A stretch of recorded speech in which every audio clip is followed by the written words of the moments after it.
How to send a payment request on Phonepe app. The very first thing that you want to do is just to get started and access your Phonepe application and make sure that you're logged in using your credentials from Phonepe. Now, sending a payment request is very easy.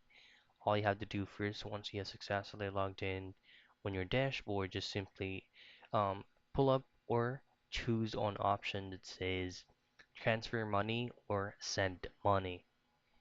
After that, you will be choosing any existing contact that you have from your contact list, or you can manually type in the recipient details information.